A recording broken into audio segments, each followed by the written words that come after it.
Olá, queridos, estamos aqui em mais um programa e ponto final na nossa TV Ponta dos Seixas, mais uma vez aqui com vocês, para trazermos aqui entrevistas que edificam e que enriquecem o nosso conhecimento.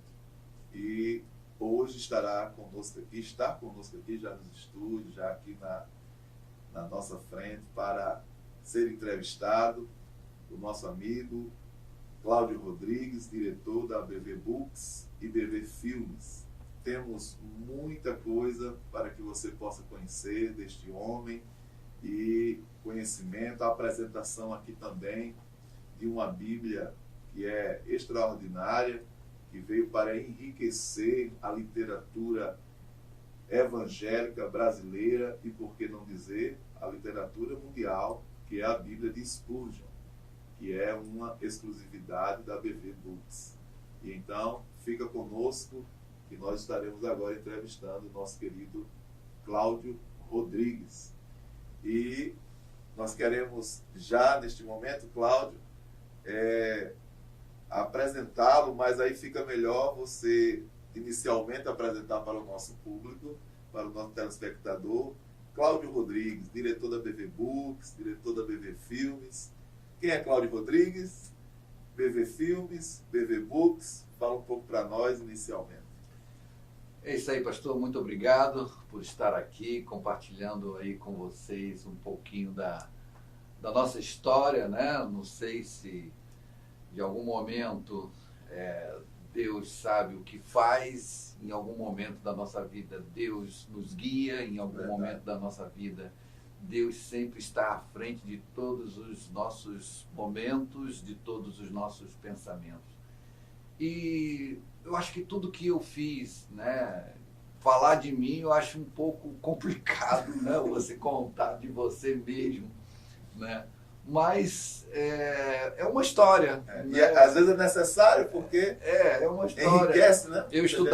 Eu era um jovem de 20, 21 anos de idade, estudava Direito, larguei o Direito para me dedicar totalmente, larguei o que eu estava fazendo para me dedicar totalmente à obra de Deus, né? E a BV Books, a BV Filmes, né? Depois começamos com BV Filmes, aí talvez você não conheça o nome BV Filmes, mas com certeza você já viu, já assistiu um filme da BV, né? Você já assistiu um musical, né? Um CD, já ouviu um CD da BV, né? E aí estamos aí para falar um pouquinho da nossa história. Muito bem. E é exatamente a questão dos filmes, a questão dos clipes, dos musicais e de cantores internacionais gospel. Muito interessante isso. Mas, Cláudio, vamos começar. Eu gostaria que você contasse um pouco da sua história, no sentido dessas questões da sua relação com o filme, com a VHS, né? Como você fazia isso, com a sua relação ali da questão da Globo em relação à produção destes filmes para os municípios. Conta para nós um pouco. Então, eu trabalhava no escritório de advocacia com um dos maiores advogados do estado do Rio de Janeiro, procurador do estado também, e ali eu comprei dele mesmo um projetor 16mm, né? Naquela época não existia era muito difícil ter um era VHS, mais moderno, né? Justamente. Então eu comprei o projetor de 16mm dele. E eu fiquei fascinado com aquilo, né? E eu comecei a buscar, será que existem filmes, né, para projetar aquilo?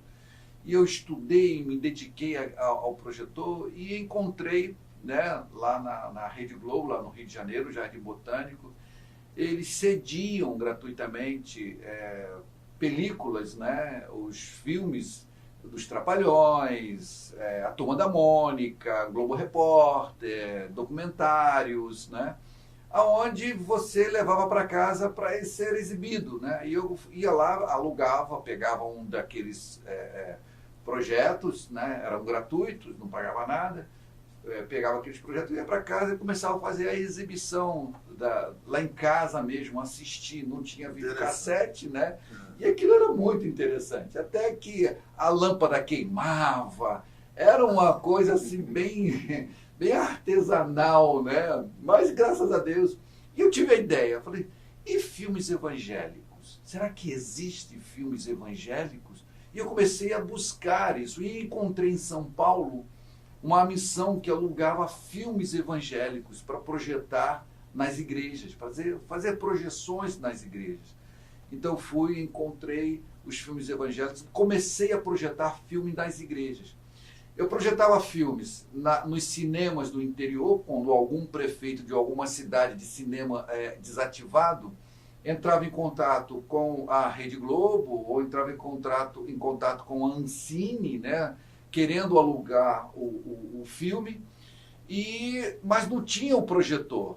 E a Globo sempre me indicava, eu tinha 9 projetores, né?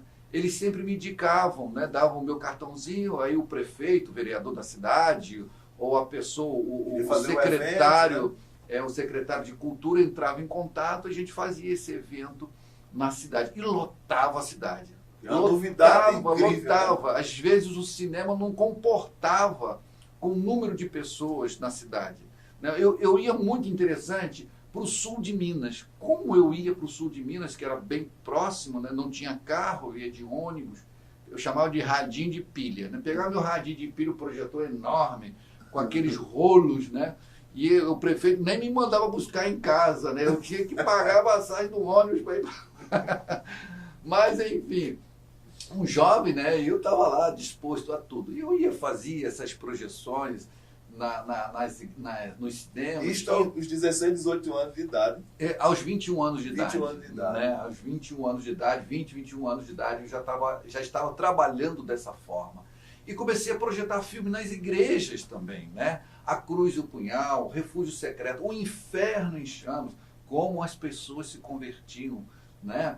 Aceitando a Jesus através do filme Inferno em Chamas. E se tornaram filmes, pelo menos no Brasil, se tornaram clássico. Um clássico, porque basicamente aí a maioria dos evangélicos, pelo menos da década de 90 para trás, conhecem de forma muito enfática esses filmes. Sim. Eu conheço amigos, pessoas, né, que se converteram com o filme, né? Exatamente. Com o filme que nós projetamos, né, que nós íamos na igreja, né? E, enfim, todos esses No caso aí você foi o protagonista inicial dessa questão de produzir o filme nas igrejas. Um canal usado Brasil, por Deus, né? Vamos dizer assim, né? Eu me coloquei à disposição. Uma coisa interessante, Fábio, quando nós nos colocamos à disposição de Deus, Senhor, estou aqui, né? Não é que, Senhor, eu estou aqui e quero fazer isso. Não, Senhor, estou aqui. E Deus usa. Deus faz, Deus, enfim, Ele usa mesmo. E quando você fazer, faça com bom grado, faça o melhor, faça. E eu fazia isso, não faltava, estava presente aos eventos, não cobrava nada por isso, eu tinha as minhas despesas, porque eu era um office boy, imagine você, ganhava um salário mínimo na época, né, R$200, alguma coisa assim. Então, ou seja, o trabalho feito dessa forma é um trabalho que enalteceu. E nós, graças a Deus, começamos a crescer pela continuidade do trabalho. Eu não projetei filme, depois eu fui ser isso, depois eu fui ser... Não, eu sempre fui contínuo no meu trabalho. É claro, projeção de filmes acabou. A mídia vai mudando, vai se transformando. Aí passou para o VHS. E você foi eu fui acompanhando a mídia. Do VHS passou para o VHS juntamente com o aparelho de VHS. Então, o que nós fizemos? Compramos um projetor de vídeo, né? Um projetor de vídeo até grande, né? Compramos caríssimo, mas eu comprei um projetor de vídeo. Aposentamos o projetor 16mm e compramos o projetor de vídeo. Talvez você não venha entender o que é projetor 16mm. Vamos lá.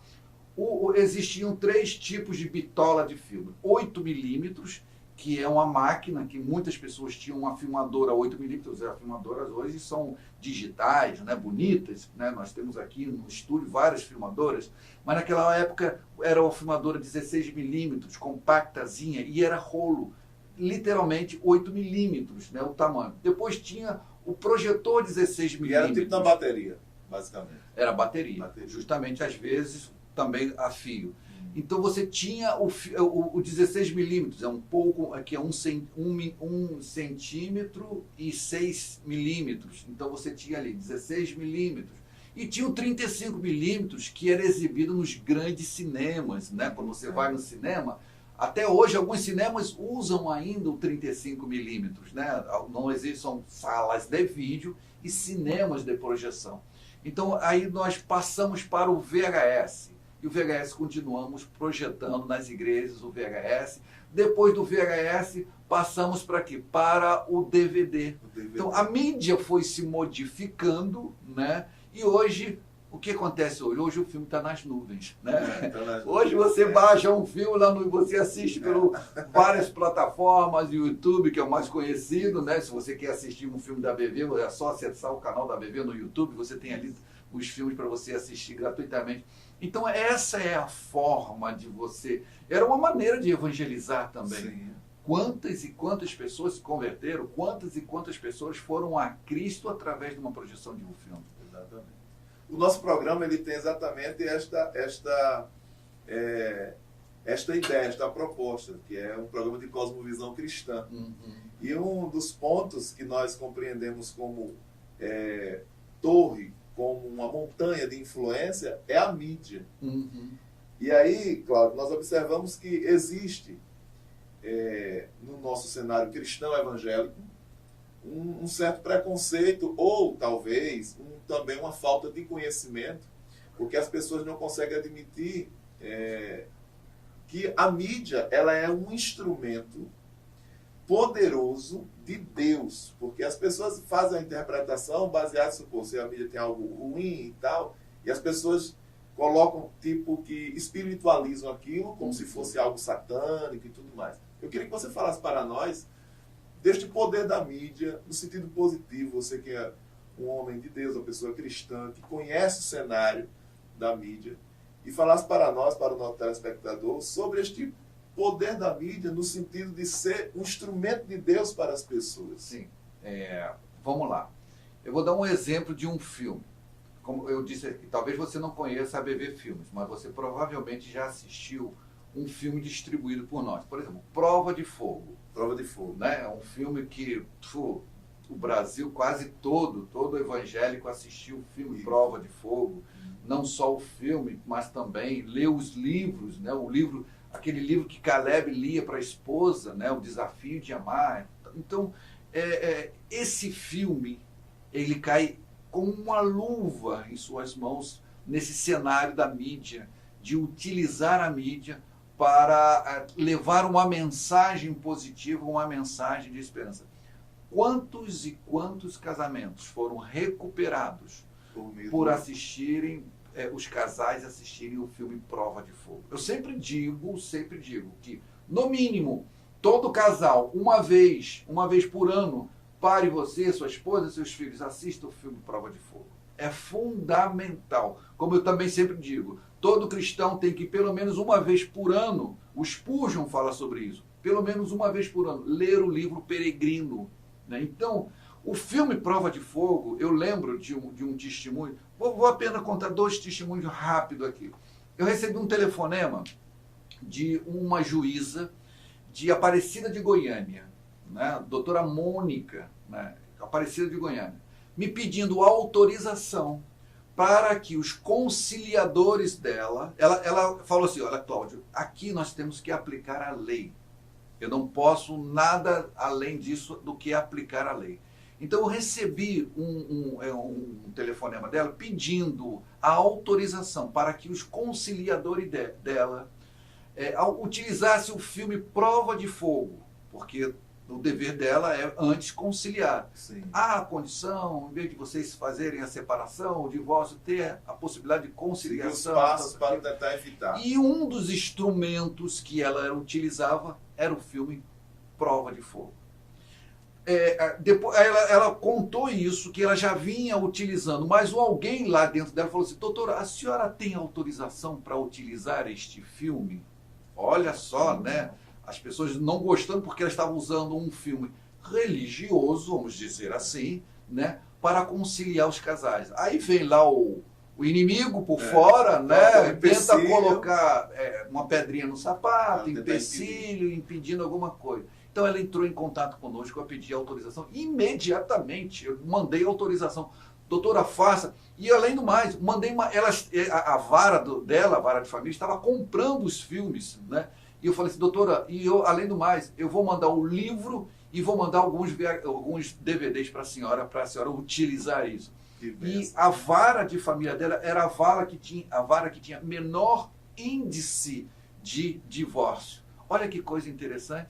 E um outro testemunho também, por exemplo, um casal estava isso foi através de um pastor, de porta, aquele negócio, né, de porta de apartamento, né, a gente nunca sabe o que se passa lá dentro, oi, tudo bem? Bom dia, boa tarde, boa noite, um pedacinho de bolo, você tem aí uma colherzinha de açúcar para mim, meu açúcar acabou, é somente isto, né? Básico. De repente, bate-se a porta lá do pastor, a vizinha dele falando assim, pastor, estou indo embora. Como assim está indo embora? Ela já de malas prontas, estou indo embora porque eu não aguento mais o meu esposo. E ele, sem saber, naquele momento, sem saber o que fala, porque foi pego, né, vamos dizer assim, no popular, de calça curta, né, naquele momento ali, sem ter condições nenhuma de ter uma palavra, não, senta aqui, vamos conversar. A primeira coisa que ele lembrou foi do filme Prova de Fogo. Ele chamou a esposa dele, chamou a esposa do pastor, falou assim, vamos aqui, assista comigo esse filme. Ela chorava em prantos, Depois, aí, em seguida, chega o esposo da menina, da vizinha, e ele não entendendo nada, vendo aquela mala pronta, ela chorando, ela na casa do pai, o que aconteceu, aquilo. Aí eles conversaram um pouco, senta aqui também. Então o pastor contando esse testemunho, os dois sentaram e resolveram ali mesmo, deram mais uma oportunidade. Então, esse poder que os filmes, que a mídia tem, é um poder emocional, né? Então, Deus também trabalha no seu emocional. Quantas e quantas vezes Deus utiliza o nosso emocional para trabalhar isso? A Bíblia está recheada de situações como essas, entendeu? Então, os filmes, se você não tem vamos dizer, esse labor de utilizar os filmes, né, para o seu evangelismo, para presentear, para assistir, ou alguma coisa assim, faça uso disso. Você vai ver como funciona. Como também tem o filme Desafiando Gigantes. Desafiando Gigantes também. Motiva muito. Motivador, super. O Desafiando Gigante, eu tenho algo bem interessante. Para você que é tricolor fluminense lá no estado do Rio de Janeiro, o Fluminense estava para jogar com um time da Argentina, não me recordo. Eu tenho o recorte de reportagem. O Fluminense estava para jogar com um time. E o Fluminense da Argentina, o Fluminense tinha que ganhar diferença de 3 gols, né? E era quase que impossível, né? E o Washington, aquele jogador... O Vasco está precisando assistir esse filme. O Vasco, Cruzeiro... Brincadeira com vocês, vascaínos. Enfim, aí o Washington, que era o atacante do time, né, assistiu um dia antes o filme Desafiando Gigantes. E ele, na preleção... O Washington, o centroavante. O centroavante. O Coração de Leão. O Coração de Leão, justamente. E ele chamou todo o plantel, toda a equipe. Ele assistiu, vamos assistir esse filme, porque tem o lado da preleção, né? E ele conversou lá com o treinador e exibiu o filme para toda a equipe. E aquele momento, né, do treinador do Desafio dos Gigantes, dizendo, vai, tente, você vai conseguir, né? Que ele coloca ele coloca aquele atleta nas costas dele, o atleta, eu não vou conseguir, vai que você vai conseguir, eu não vou, mas você vai conseguir. Vendou os olhos dele e, enfim, ele conseguiu. Da mesma forma, quando foi o Fluminense estava ganhando de 2-0, quando foi a 40 minutos do segundo tempo, aquela história, né, do último minuto do segundo tempo, o Fluminense faz 3-0. E aquilo, o goleiro, eu lembro, o goleiro saiu do gol gritando para abraçar o jogador, falando, igual ao filme, igual ao filme. E os repórteres perguntando, o que você estava falando igual ao filme? Que filme foi esse? No dia seguinte, o filme foi manchete. nas redes de TV, passaram exibir os filmes, alguns trailers do filme e aquele momento. E, enfim, então isso modificou. O Fluminense não ganhou a Copa América, né? A Copa América não, a Libertadores, né? Não ganhou, mas foi um momento, sim, né? Em relação do Desafiando o Gigante. Então isso é interessante em relação de utilizar os filmes para esses muito pontos. Bom, fantástico isso aí. E a mensagem que ela permeia, né? A mensagem que fica ali no coração e estimula a pessoa para a frente, inclusive em relação a Cristo. Isso é fantástico. Nós estamos aqui conversando com o nosso querido Cláudio Rodrigues, diretor da BV Books, BV Filmes, e está aqui conosco trazendo assim, essa riqueza de detalhes, testemunho, muitas experiências muito interessantes que têm enriquecido a todos nós, e acredito que você também está gostando. Mas daqui a pouco nós iremos voltar no segundo bloco com ele, mais aqui, mais conteúdo para que nós possamos aqui nos enriquecer com as experiências e os conteúdos. Ele também vai nos apresentar a Bíblia Spurgeon, uma Bíblia maravilhosa que todos nós precisamos tê-la em nossa biblioteca. Daqui a pouco fica conosco aqui na TV Ponta dos Seixas, programa e ponto final.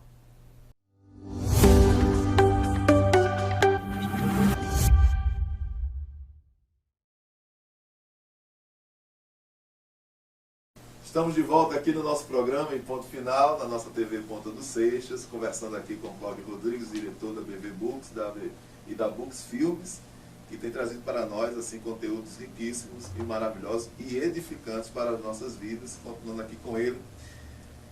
Querido Cláudio, nós gostaríamos de conhecer um pouco assim também, um pouco da BV Books, da BV Filmes, como começou a sua relação, né, como você chegou a BV Film, BV Books. E aí também gostaríamos que você pudesse trazer para nós este conteúdo tão rico que a BV Books está trazendo para nós, que é a Bíblia de Spurgeon. Então, pastor, como a gente vem falando, contando um pouquinho aí da trajetória da mídia, né, um dia acabou. Né, conforme eu disse, a mídia acabou, hoje está tudo nas nuvens, né? Então nós tínhamos um caminho a percorrer. Ou eu largava tudo, voltava a estudar direito, né? Porque eu não estudei direito, mas eu me considero um advogado, né? Porque eu amo leis, eu amo debater, eu amo questionar, né?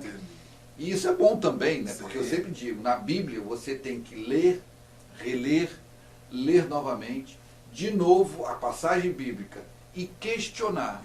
Não questionar a Deus, mas questionar por quê? Por que isso? Por que ele fez isso? Por que ele saiu por aqui? Por que ele desatou as sandálias? Por que ele botou lodo nos olhos? Qual o motivo? Tal. Então eu gosto muito de questionar. Bom, enfim, aí a mídia acabou, né? E, bom, eu vou ter que seguir um caminho. Como eu já conhecia todos os produtores, como trabalhava com filmes, eu trazia os filmes dos Estados Unidos para cá, foram mais de 300 projetos que nós trouxemos para o Brasil. Como eu conheci os produtores de filmes, foi muito fácil para mim conhecer os produtores de livros, porque eu participava de feiras e sempre encontrava com eles. Oi, tudo bem? Como é que o senhor vai? E aí, beleza? Era assim, era Você procurou sempre estar atualizado com esse desenvolvimento, né? Sim, porque é importante ele olhar para você, marcar você, ver a sua cara, entendeu? E aí, quando eu decidi, sempre o meu termômetro era os Estados Unidos. O que acontecia lá nos Estados Unidos não levava muito tempo a acontecer no Brasil. Então, quando a música e os filmes nos Estados Unidos começou a queda, eu falei assim, opa, isso vai chegar no Brasil, eu vou começar a mudar, né? Então, nós fomos a editora, que nós fizemos uma transição excelente da música e dos filmes para os livros. Fizemos essa transição. E nessa transição começamos o nosso primeiro filme, olha que coisa, nosso primeiro livro, nós lançamos em 2001, que é o livro Acenda uma Luz, do cantor Marcos Witt, né? E em 2001 nós distribuímos ainda... Cantor, sim, super conhecido. Em 2001 nós ainda distribuíamos CD, DVD, vídeos, enfim.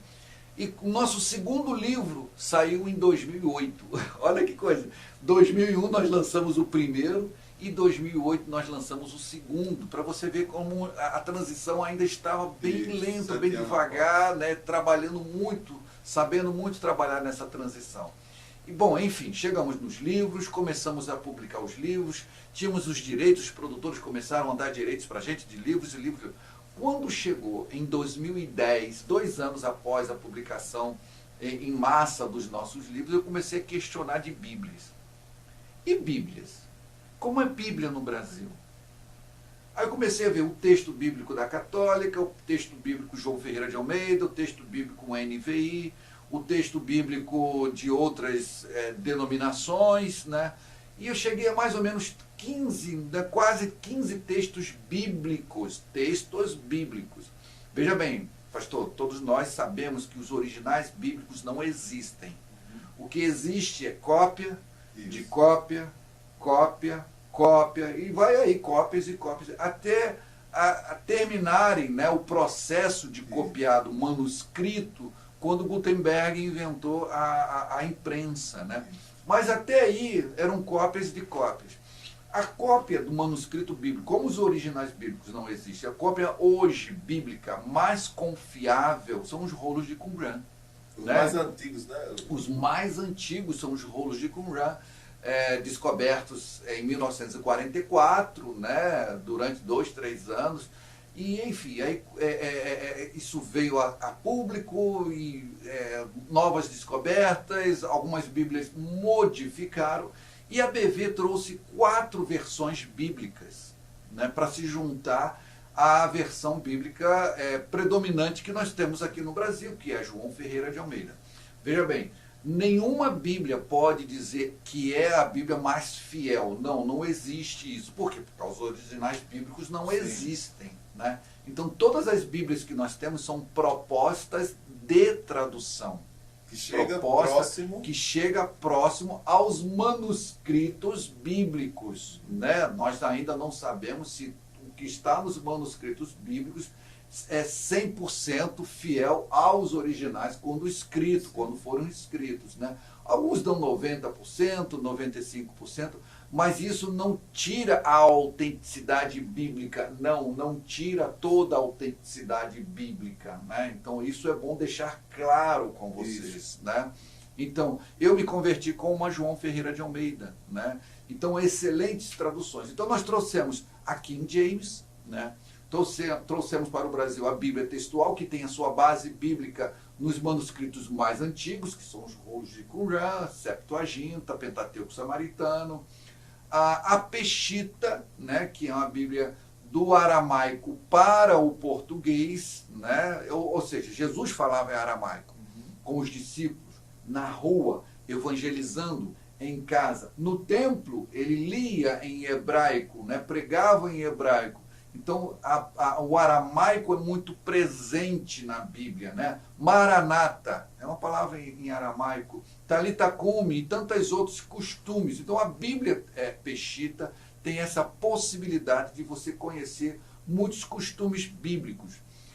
Trouxemos também a Bíblia da Sociedade Bíblica Unida, que é uma tradução diretamente dos textos bíblicos, né, que do texto majoritário, né, para o português. Então, temos esses 4 títulos. Vamos lançar agora o 5º texto bíblico, que é a Bíblia LTT, a Livre Tradução, que é aqui do pessoal de João Pessoa, né, o irmão Hélio de Menezes, da Sola Escritura, que trabalhou durante 30 anos nessa produção da Bíblia LTT. Então, nós estamos aí com 5 textos bíblicos. E a BTX? A Bíblia textual.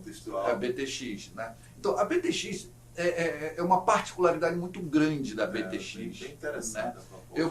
A proposta de tradução dela, que se une a tantas outras propostas, como eu disse, que nós temos, ela traz a você uma clareza melhor por exemplo, o grego, né? Nós temos, como nós falamos, manga de camisa, manga fruta, né? Então, dependendo muito do que vai se ter o contexto bíblico em relação à tradução. Então, eu sempre digo, por exemplo, vou apenas isso é uma situação bem interessante quando nós falamos de tradução bíblica, né? existe o tradutor bíblico. Jeremias, né, já estava até preocupado com os tradutores, com os escribas, né, que escreviam. Ele já falava em Jeremias 8:8, a pena enganosa do escriba, né, com aquele medo, olha, Baruque, escreva realmente o que eu estou falando, não coloque nada que eu não esteja falando, porque é Deus que está falando. Se você abrir o livro de Jeremias, é Deus falando o tempo todo através do profeta Jeremias. Então a Bíblia textual, por exemplo, quando você lê, pastor Fábio, a gente já conversou isso no passado, da outra vez que eu estive aqui, quando você lê João 6,37, você diz assim, Jesus falando, todo aquele que o Pai envia-me a mim, de maneira nenhuma eu lançarei fora. Beleza? Não temos nenhuma dúvida sobre isso. Então todo aquele, eu, você, todos nós que estamos aqui no estúdio, que é levado a Cristo, de maneira nenhuma ele lança fora. Por quê? Porque é interesse de Cristo, interesse que nenhum de nós nos percamos, sejamos salvos por ele. Você continua lendo o livro de João, continua lendo. Aí quando você chega em João 15:2, diz assim, toda vara que está em mim não dá fruto, eu corto, ou eu tiro. A palavra grega ali é airó. Na sua primeira aceitação é levantar. Você pegar algo, levantar e carregar sobre si mesmo. Jesus não tirou o pecado do mundo. Jesus levantou e carregou sobre si mesmo o pecado do mundo. E a terceira e última, levantar, né, carregar sobre si mesmo. E a terceira e última é levantar e tirar fora, jogar fora. Infelizmente, né, eu posso dizer assim, me perdoe se você tem todo o direito de discordar de mim, né, porque os textos receptos, o texto majoritário diz que toda vara que está em mim não dá fruto, eu tiro, eu corto. Ora, se você não dá fruto, mas a vara está boa, o viticultor, o esperto em vinhas e uva, de forma alguma, ele corta um ramo, uma vara que está na videira, né, mas não dá fruto. O que ele faz? Ele levanta. Você já viu quando o viticultor bota uns arames e a videira vai crescendo? Porque a cepa, tem uma cepa, ela é pequenininha. Ele vai com os arames e vai crescendo. Ele vai levantando, levantando, levantando. E as uvas nascem do alto, através daquele ramozinho, né, que é todo enroladinho, parecendo um rabinho de porco, né, que nós chamamos de pâmpano, né, aquele ramozinho ali, da onde sai o fruto. Então, e que frutos são esses? São os mesmos frutos lá de Gálatas, né, que é mencionado na Bíblia. Então Jesus disse, aí a Bíblia textual tem esse poder de trazer essa opção de tradução para você. Então ela traz, toda vara que está em mim e não dá fruto, eu o levanto. Jesus não corta. Porque lá em João 6,37 diz, se você é levado até ele, de forma alguma ele te lança fora. Mas olhamos no versículo 6. Abra sua Bíblia e vai lá no versículo 6. Olha a parte negativa. A não ser que aquela vara que não está em mim, não permanece em mim. Olha que coisa interessante. Se você permanece em Cristo, né, o meio de comunicação com você e Cristo continua, mas você não dá fruto. Mas a comunicação, o que Cristo faz? Ele te levanta. Mas se você não permanece nele, você seca. O que o viticultor faz? Ele vem com aquela tesourinha, ó, vai podando, vai cortando e joga no fogo. Porque você está seco, porque você não permanece nele. A palavra correta ali é permanecer, estar com Cristo. Então essa é a diferença da Bíblia textual que nós temos, de outras versões que a BV Books trouxe para o Brasil, está disponível aí para vocês alcançarem na livraria Logos. Calvinista. Né? Eu sempre digo, calvinista, eu diria bíblico, né? Porque... eu sempre digo, se Calvino tem razão, palmas para Calvino. Vamos lá, todo mundo bate. Se Armínio tem razão, palmas para Armínio. Nós não estamos discutindo aqui doutrinas, né? Nem polarizando nenhuma denominação, mas estamos falando aqui que a opção de tradução de acordo com o contexto bíblico e com aquilo que foi... Em nenhum momento, Isaías, um exemplo, Isaías, olha só, ele carregou sobre si. Então são algumas coisas, né? Jesus não pode tirar o pecado do mundo, mas ele veio e carregou sobre si a mesma palavra grega, que é a mesma palavra grega, que é colocado ali em João, né, na palavra airó, em João 15:2, é a mesma palavra grega que João Batista fala, né? Eis aí o Cordeiro de Deus que carrega sobre si o pecado do mundo. É a mesma, é a palavra airó, que significa levantar, em alguns contextos, levantar e carregar sobre si mesmo. Então isso é gostoso, né, pastor? Dou todo o direito de você não concordar, você seguir com a palavra carregar, ou você seguir com a palavra tirar, né? Você tem todo o direito de concordar, de seguir com isso.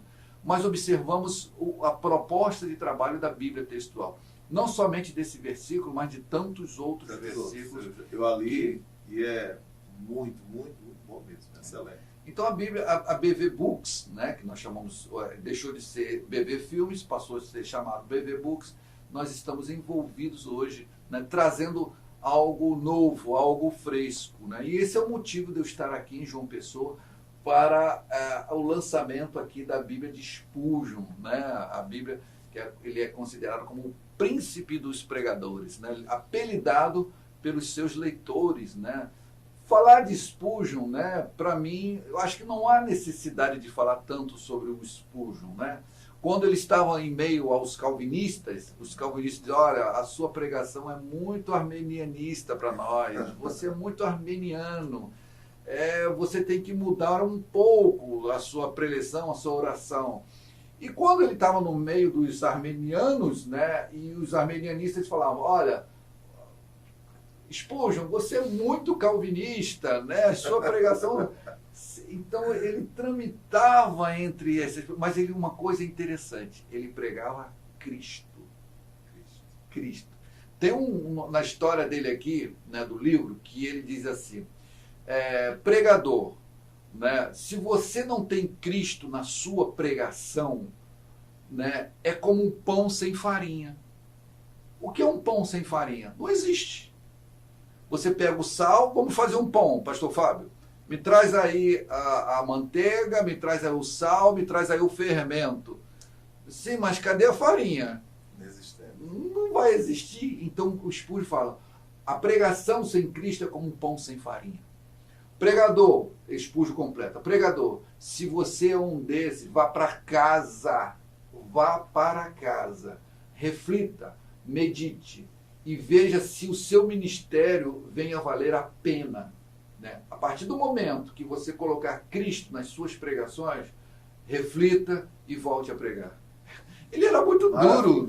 Maravilha. Ele era muito duro. É uma mensagem cristocêntrica, né? Totalmente. Do Evangelho. Ele era assim. Nós iremos falar de forma mais ainda enfática sobre essa questão do Spurgeon, sobre a Bíblia, no próximo bloco. Fica conosco, não saia daí.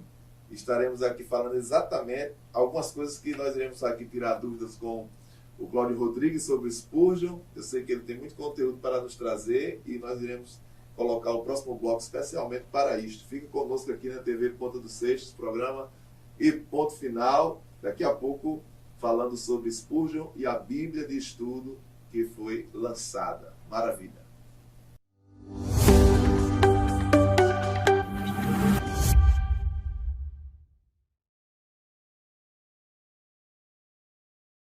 Estamos de volta aqui na nossa TV Ponta dos Seixas, nosso programa e ponto final, conversando aqui com o nosso querido Cláudio Rodrigues, diretor da BV Books.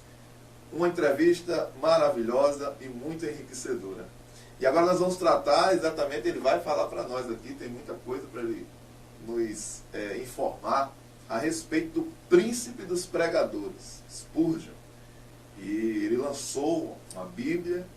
A BV Books lança esta Bíblia que veio para realmente enriquecer a literatura cristã brasileira e mundial. Algo assim realmente extraordinário, porque com riqueza de detalhes, nunca visto em uma produção literária, como eles conseguiram juntar isto no comentário, disposição, de aplicação pessoal.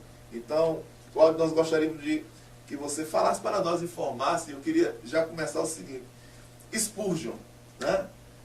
Você vai falar da Bíblia, exatamente na questão dos comentários, mas Spurgeon, ele, eu poderia dizer, e aí você vai concordar ou discordar comigo, poderia dizer que Spurgeon, ele é, tipo assim, o pregador que ele parece que já tinha na mente, assim, o século XXI, estando no século XIX,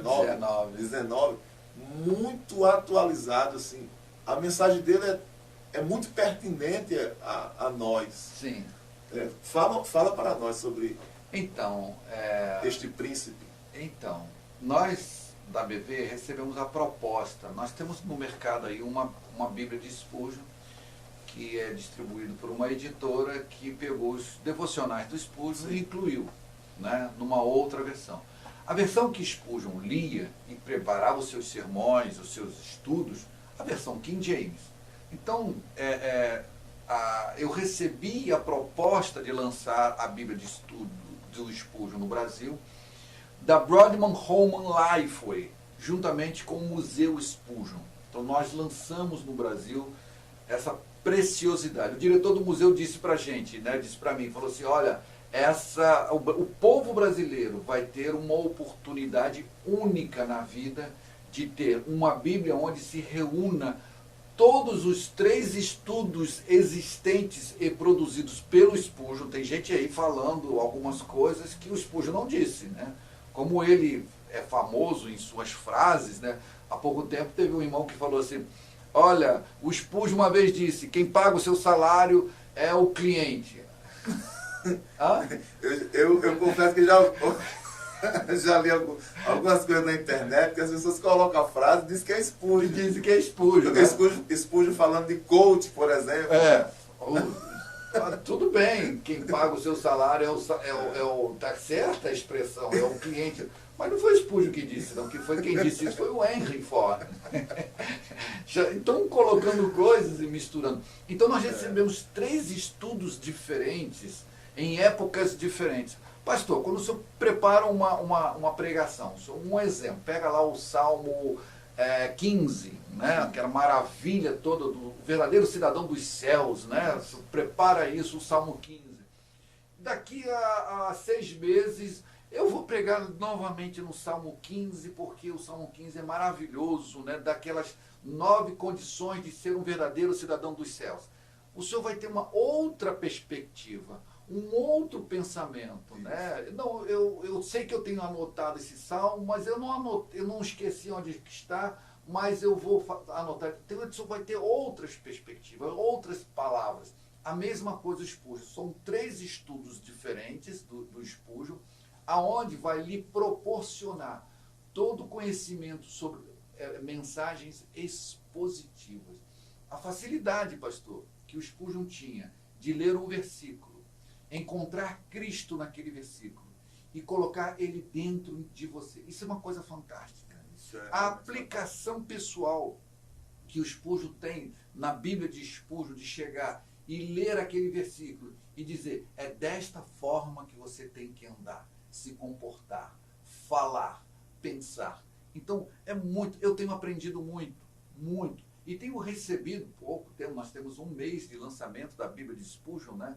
Então, o pouco tempo que nós temos de lançamento, isso proporcionou várias pessoas, né? Na Bíblia tem aí, se você adquirir, eu sei que milhares de pessoas vão estar assistindo esse nosso programa, e na Bíblia de Spurgeon você vai encontrar ali o meu telefone, você vai encontrar ali o meu e-mail, e eu tenho recebido de várias pessoas, há pouco tempo eu recebi de um irmão dizendo: eu nunca li a história tão gostosa, numa perspectiva tão diferente de Jonas, como eu li agora na Bíblia de Spurgeon. Então, aquilo que eu disse, Spurgeon trata de fazer isto, né? Então, é muito, como eu disse no bloco anterior, né, que se você não tem Cristo nas suas pregações, vá para casa, né? Spurgeon disse isso. Então, são alguns pontos, algumas partes. Ele fala de forma elegante e, ao mesmo tempo, ele simplifica para as pessoas a mensagem do Evangelho, e isto ele faz do Gênesis ao Apocalipse. Do Gênesis ao Apocalipse. Olha que coisa interessante, permita-me tirar o óculos aqui para ler.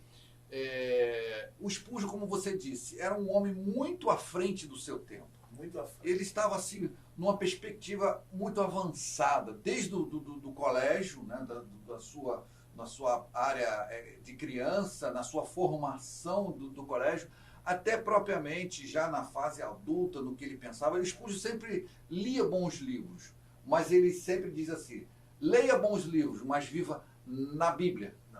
Na Bíblia, imergido na Bíblia. Então, olha o interessante que o Spurgeon disse nisso que você acabou de falar. Ele diz assim: mas nós seremos os ministros de Deus, os sacerdotes do Senhor, que farão uso de toda nova invenção. Nós estamos fazendo aqui, você não está assistindo, mas temos aqui ao nosso lado um microfone fantástico, várias câmeras maravilhosas que fornecem para você vários ângulos. Nós temos uma internet que, ao mesmo tempo, nós podemos fazer live ao vivo. E, enfim, isto, né, que ele, creio que ele estava falando na época, né, que farão uso de toda nova invenção, viajando em seu barco a vapor, falando ao telefone, usando tudo para a glória de Deus, deixando os homens inventarem tudo que puderem, e nós usaremos todas essas coisas para a honra e glória do nosso Senhor. Maravilha. Pastor Fábio, como assim? Viajando em seu barco a vapor, falando ao telefone, em 1854? Que telefone é esse, pastor? Onde, sei lá, onde que o Spurgeon estava com a cabeça? O celular. No seu barco a vapor, um motor a vapor era gigantesco, né? Um motor de propulsão a vapor é uma coisa assim, né? O carro a vapor foi inventado bem depois, enfim, e era pesado com aquelas caldeiras, aquelas coisas, e em seu próprio barco a vapor, o barco era gigantesco, era grande. Então, veja bem, é claro que ele não usou as palavras tecnológicas que nós estamos usando aqui, celular, mas ele já estava pensando sobre isso. Faltou apenas ele falar aqui, falando ao telefone e olhando um para o outro. Aí eu vou dizer uma coisa a você, ele era além do seu tempo 1000 vezes, entendeu? Então são pontos que a Bíblia de Spurgeon traz essa possibilidade de trazer para você, trazer aqui algo novo, algo fresco, algo gostoso de se ler. Você não vai encontrar aqui, de forma alguma, defendendo algum tipo de doutrinas, de pensamentos humanos, não. Como você disse, como o pastor Fábio disse, cristocêntrico. Ele mirava Cristo aqui, ele olhava Cristo em todos os versículos, em todos os momentos.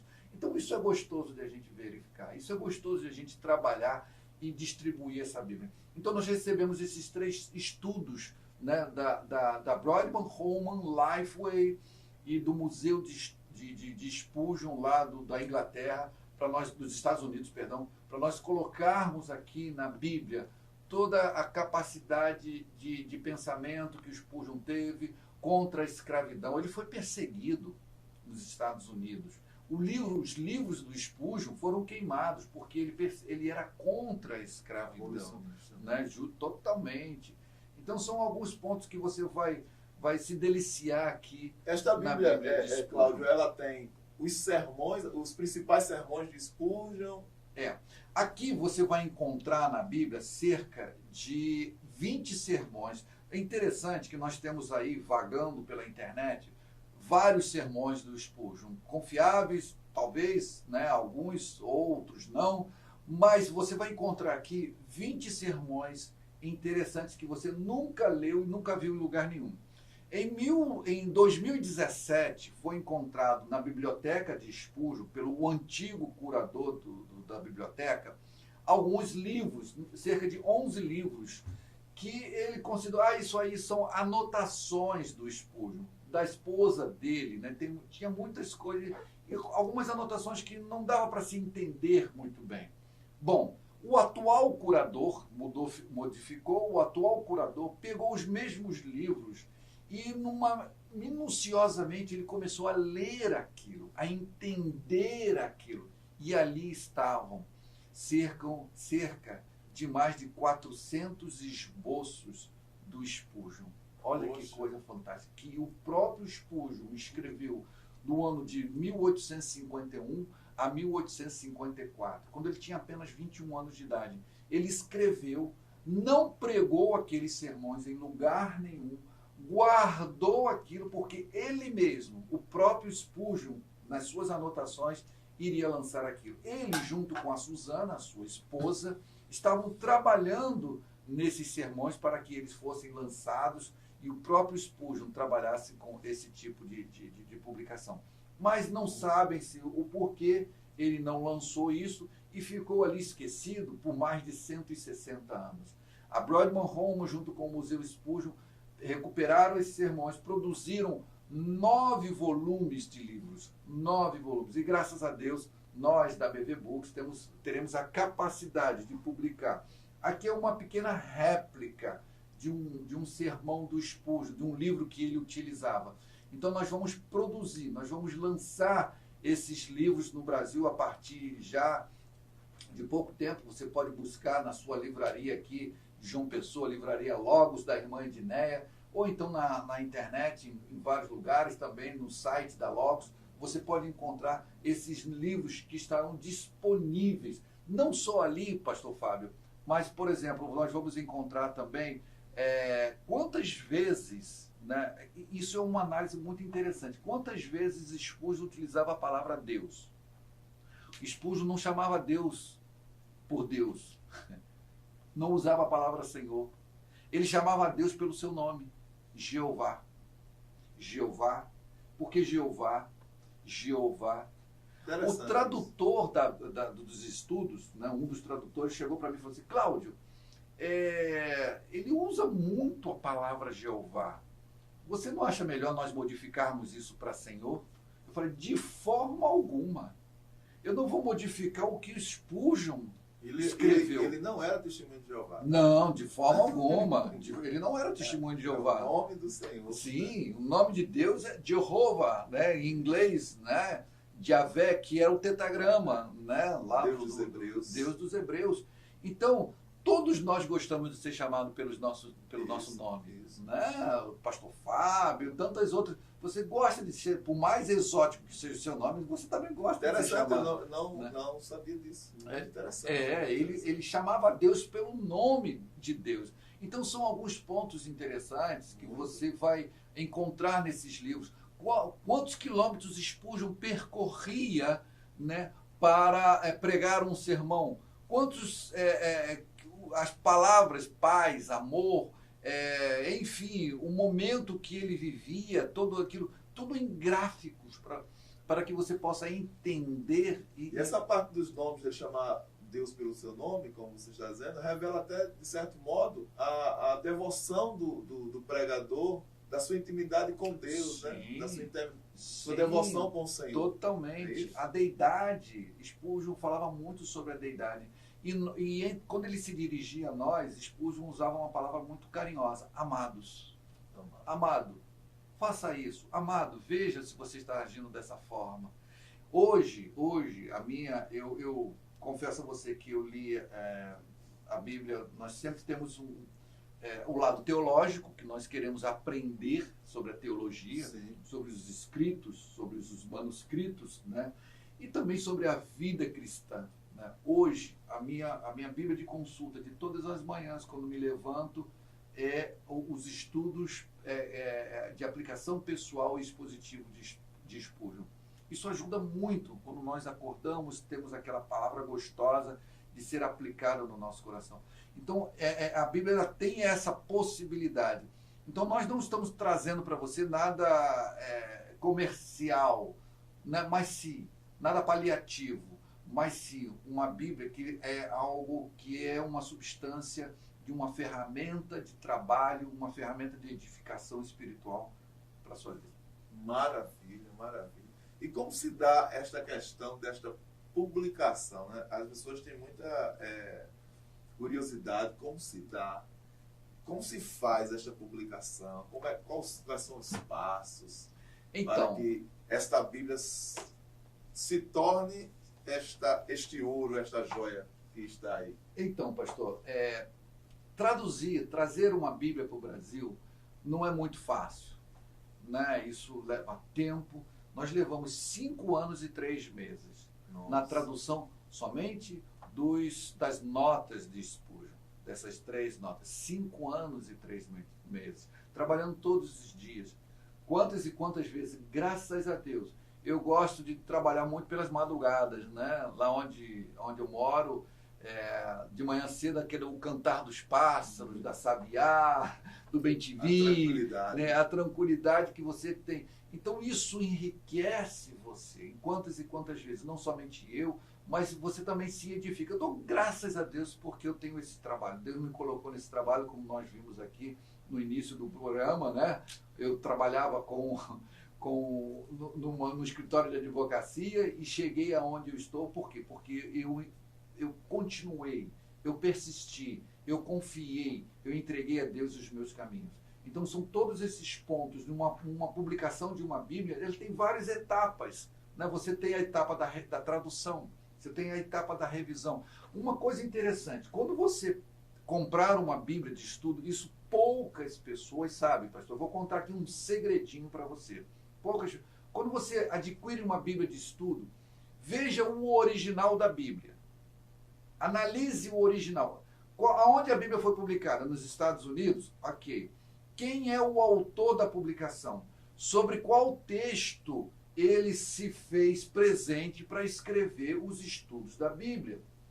Quando a Bíblia chega, muitas das vezes para nós aqui no Brasil, ela chega modificada. O editor da Bíblia no Brasil, ele modifica aquilo que o autor da Bíblia, dos estudos das notas, escreveu para fazer uma adaptação ao texto bíblico, né? Então, por exemplo, lá em 2 Reis, só um exemplo rápido, lá em 2 Reis, se o autor ele teve a sua base na Bíblia King James, e ele escreveu que Deus buscou aqueles que mijam contra a parede. Está lá em 2 Reis. Isaías também, aqueles que bebem o seu mijo. Está lá escrito, né?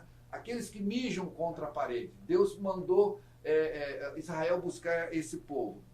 Então o autor vai lá, faz uma dissertação, um estudo sobre isto, daquelas pessoas, quem são, como é.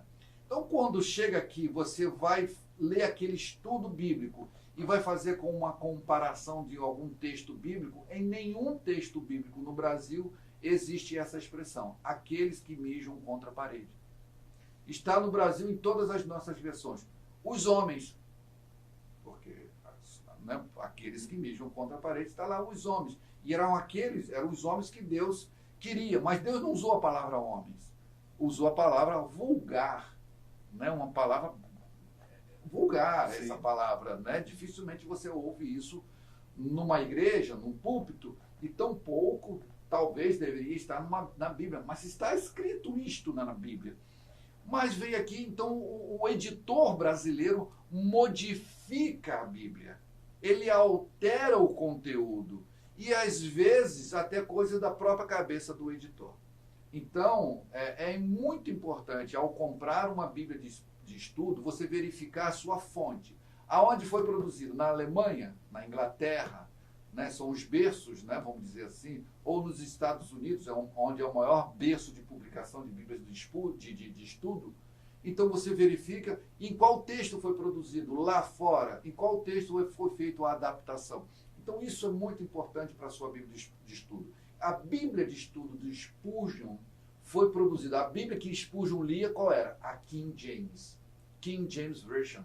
E a Bíblia que nós utilizamos para fazer o estudo do Spurgeon aqui foi a King James. A mesma Bíblia que Spurgeon utilizava. Então você não vai ver, esse é um ponto muito gostoso. Então isso foi muito importante, né?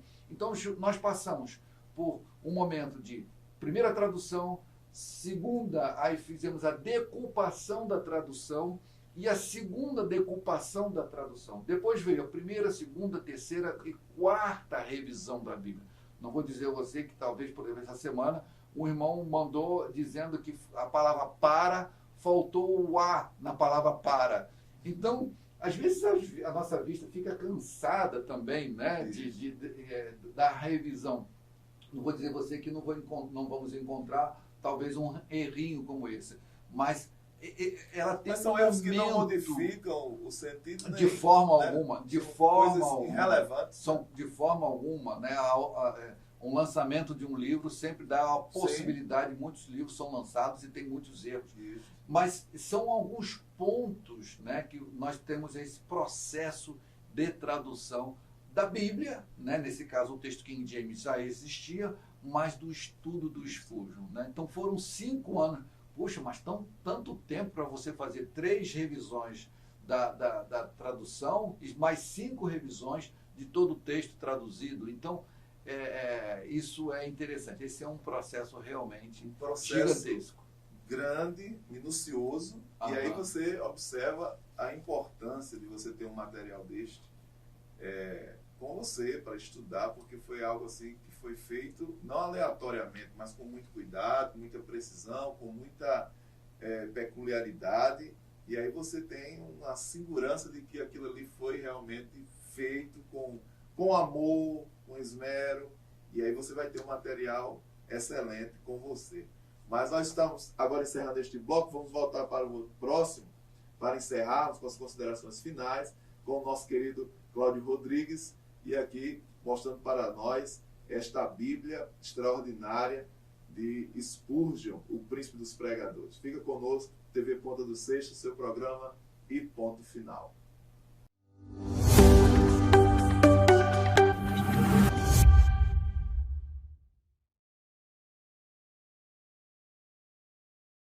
Estamos aqui para este último bloco, encerrarmos com as considerações finais do nosso querido Cláudio Rodrigues, diretor da BV Books e editor dos textos da Bíblia de Estudo, BTX, e a Bíblia que está sendo apresentada aqui de Spurgeon, que é uma Bíblia assim extraordinária. Extraordinária. E aí, Cláudio, a pergunta, né, que devemos fazer obrigatoriamente, diante do conteúdo que você apresentou, mas para o nosso telespectador, porque o nosso telespectador, nosso amigo, nossa amiga, pastor querido, seminarista, estudante da palavra, autodidata, né, que eu sei que tem alguns que estão nos assistindo, porque eles devem ter uma Bíblia de Spurgeon em casa, na biblioteca. Diga para eles aí. Pastor, todo pastor, né, seja pastor, pregador, estudioso, ele sempre necessita de fazer o seu estudo, né, fazer o seu sermão, fazer o seu esboço. A Bíblia de Estudo de Spurgeon vai lhe proporcionar essa possibilidade de fazer isto, né, diante de tudo aquilo que o Spurgeon colocou. Como eu disse, são os 3 estudos existentes do Spurgeon. Então isso vai lhe dar conteúdo bíblico, conteúdo material para você produzir estes fantásticos estudos. Você pode dizer, poxa, mais uma Bíblia de estudo? Não é mais uma Bíblia de estudo. É uma Bíblia que vai lhe proporcionar esta ferramenta de trabalho. Então você vê que ela já é diferente, pelo tamanho que ela é aqui, são 7 centímetros. São mais de 8.000 notas de rodapé. Não são 8.000, mais de 8.000 notas. Eu parei de contar, falei, tá bom, 8.000 tá excelente, não vou botar mais do que isso. Então são pontos, né, que tudo isso que a Bíblia de Estudo de Spurgeon lhe proporciona, além de conhecer um pouco mais sobre quem é o Spurgeon, sobre esse pregador fantástico, esse pregador maravilhoso. Ter Cristo, como eu disse aqui, ter Cristo na sua pregação, essa era uma das propostas de Spurgeon, e você vai encontrar isso na Bíblia de Estudo expositivo e aplicação pessoal do Spurgeon. Maravilha. E é o grande desafio de todo pregador. Sempre digo que, logicamente, com todas as considerações de respeito, mas às vezes os pregadores colocam nas suas pregações, elas são enriquecidas com Freud, com o humanismo em si, com até mesmo, de uma certa forma, o positivismo, digamos assim, coloca a mensagem enriquecida com o pensamento científico, e Cristo às vezes fica de lado. E o propósito da mensagem cristã é exatamente isso. Uma certa feita, o pastor foi convidado para... 3 pastores foram convidados para ser selecionado para ser o pastor daquela igreja, uma igreja grande, igreja batista, inclusive. E aí o primeiro pastor foi pregar, né?